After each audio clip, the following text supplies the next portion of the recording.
बिस्मिल्लाहिर्रहमानिर्रहीम। अस्सलाम वालेकुम। आज की video Punjab text book board की इंग्लिश की 9th की किताब के तीसरे लेसन डैफोडिल्स की एक्सरसाइज की में एक ग्रामर का जो सेक्शन है उस पे है। इसमें हम डिस्कस करेंगे प्रेपोजिशनल फ्रेज और इसकी किस्में। इसकी दो किस्में हैं, एडजेक्टिव फ्रेज, एडवर्ब फ्रेज। तो वो क्या होती हैं ये नेक्स्ट देखते हैं। Prepositional phrases. A prepositional phrase consists of a preposition followed by a noun, a pronoun or a noun phrase, the object of the preposition. एक prepositional phrase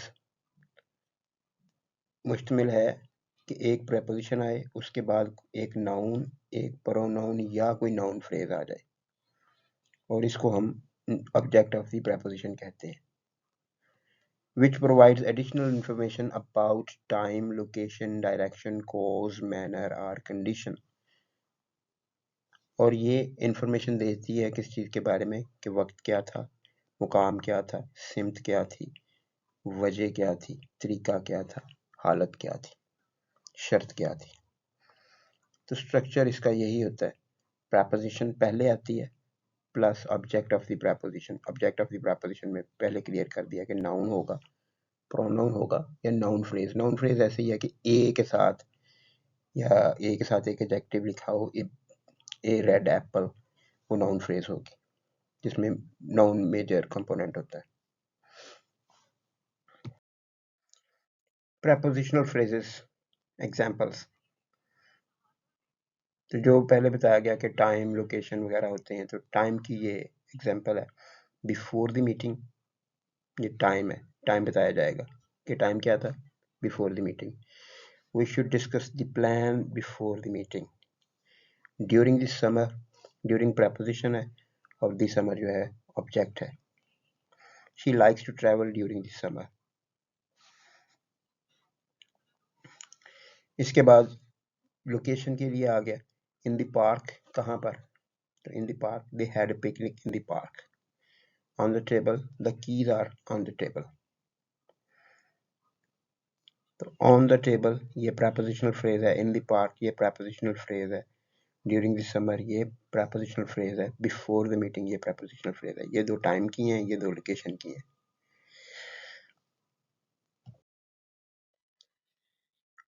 थर्ड है डायरेक्शन। सिम्स बताया जाएगी, टू द स्टोर, स्टोर की तरफ, towards the mountain, पहाड़ की तरफ। He went to the store, वो स्टोर की तरफ, वो दुकान की तरफ गया। और they walked towards the mountain, वो पहाड़ की तरफ चले।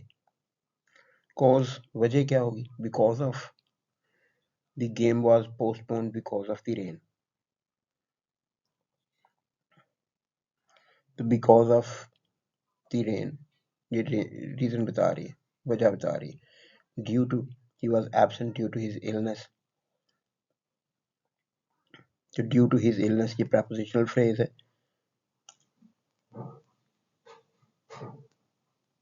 और यहाँ पे भी because of the rain prepositional phrase है, क्योंकि प्रेपोजिशन जो है वो ऑफ है, यहाँ पे टू है और उसके साथ ड्यू को कॉम्बिनेशन में लिया जाएगा, ड्यू टू हिज इलनेस और बिकॉज ऑफ द रेन। तो ये ऑब्जेक्ट है द रेन और यहाँ ऑब्जेक्ट है हिज इलनेस। फिफ्थ है मैनर, तरीका कैसा, विद ए स्माइल, एक मुस्कुराहट के साथ। She greeted him with a smile.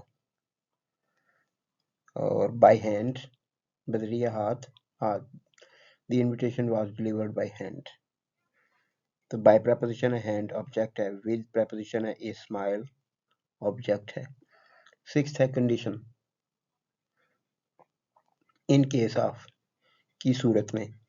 In case of fire use the emergency exit, आग लगने की सूरत में एमरजेंसी एग्जिट इस्तेमाल करें। इन द इवेंट ऑफ, ये भी की सूरत में ही होता है, इन केस ऑफ और इन द इवेंट ऑफ ये सेम है। In the event of N emergency call 1122, emergency की सूरत में 1122 को कॉल करें।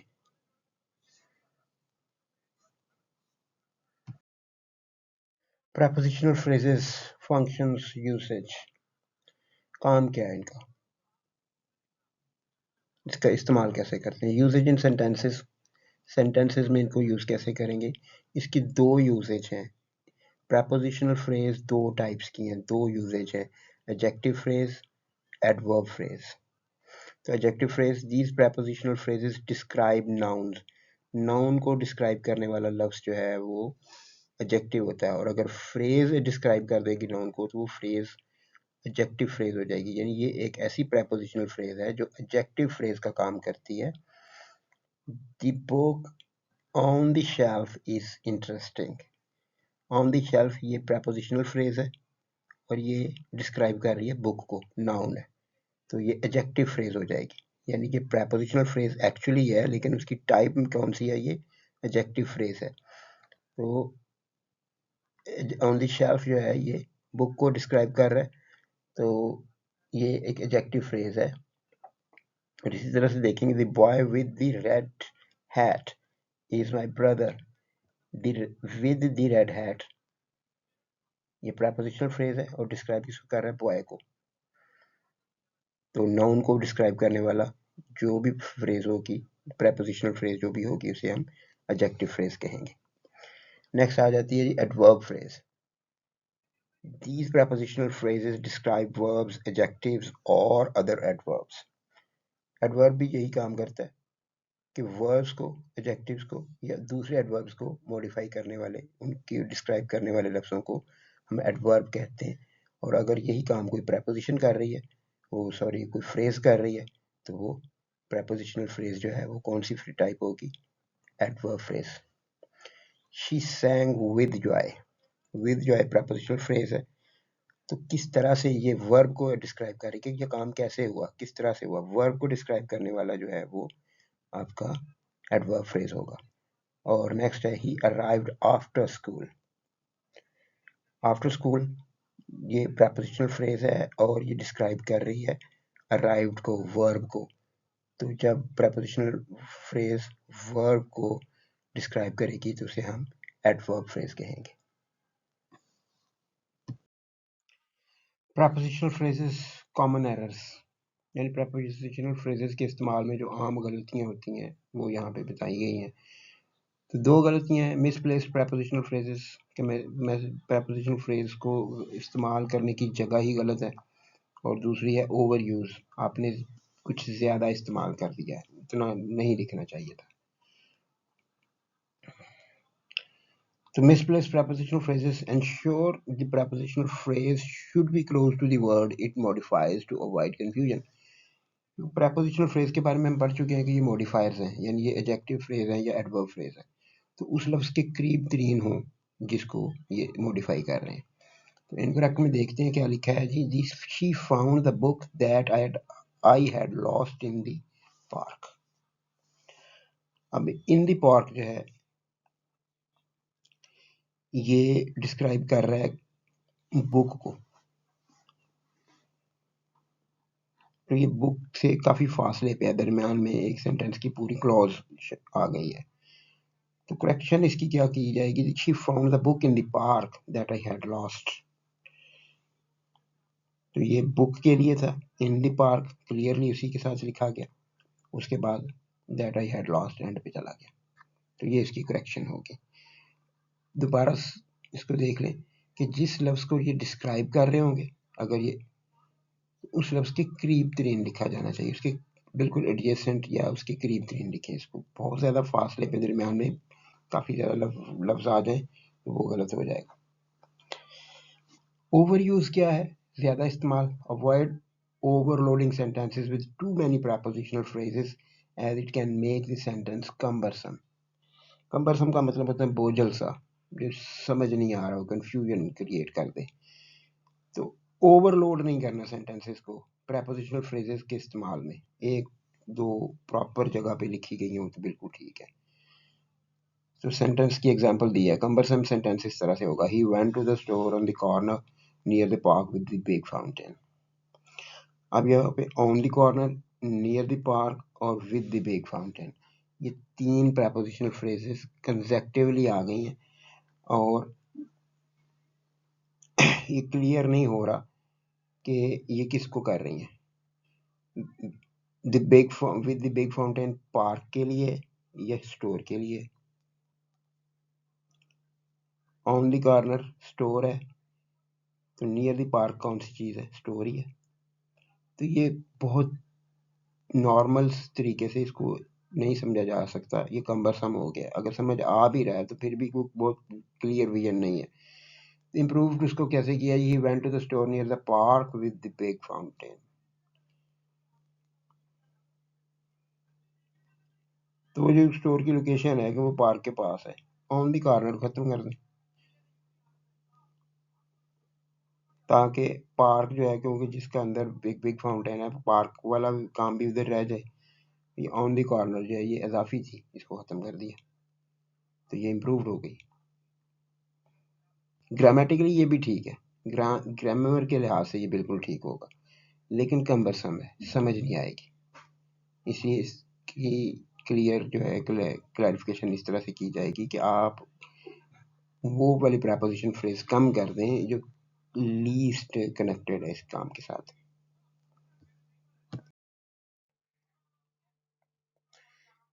Practice set. आज इस वीडियो में जो कुछ देखा है, जो कुछ सुना पढ़ा, उसकी एक प्रैक्टिस करते हैं। Read each sentence and underline the prepositional phrase, then write whether it is an adjective phrase or an adverb phrase। यानी पहले पढ़ के तो prepositional phrase को अंडरलाइन करना है, उसके बाद उसके सामने हम लिखेंगे कि ये adjective phrase है या adverb phrase है। ठीक है जी। तो फर्स्ट सेंटेंस है, the book on the shelf is mine. तो ऑन द शेल्फ ये इसकी prepositional phrase है, और ये किसको मॉडिफाई कर रही है? बुक को। और बुक जो है वो एक नाउन है, तो नाउन को मॉडिफाई करने वाली एडजेक्टिव फ्रेज होगी। सेकंड सेंटेंस है, she danced with grace. With grace जो है ये प्रपोजिशनल फ्रेज है, प्रपोजिशन है और ऑब्जेक्ट है उसका, और ये किसको मॉडिफाई कर रही है? डांस्ड को, जो वर्ब है, तो वर्ब को मॉडिफाई करने वाला एडवर्ब फ्रेज होगा। थर्ड है, they travelled to the mountains. To the mountains, to preposition है, द माउंटेन्स ऑब्जेक्ट है, टू द माउंटेन्स हमारा प्रपोजिशनल फ्रेज है, और ये किस टाइप का है? ट्रेवल्ड के लिए है, तो फिर ये एडवर्ब फ्रेज होगा।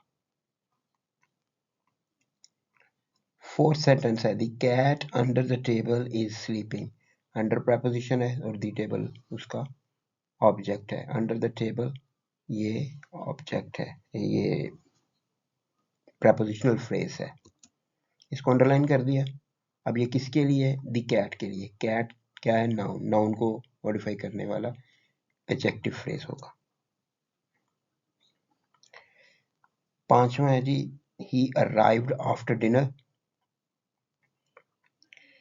तो आफ्टर प्रपोजिशन है, डिनर उसका ऑब्जेक्ट है, तो आफ्टर डिनर प्रपोजिशनल फ्रेज, और किसके लिए आया? अराइव्ड के लिए, तो फिर एडवर्ब फ्रेज होगा। अराइव्ड वर्ब है तो एडवर्ब फ्रेज होगा। और सिक्स्थ है, the painting on the wall is beautiful. On the wall, on preposition है, द वॉल उसका ऑब्जेक्ट है, तो ये प्रपोजिशनल फ्रेज है, और ये कौन सी टाइप की है? पेंटिंग, नाउन के लिए आया, तो ये एडजेक्टिव फ्रेज होगी।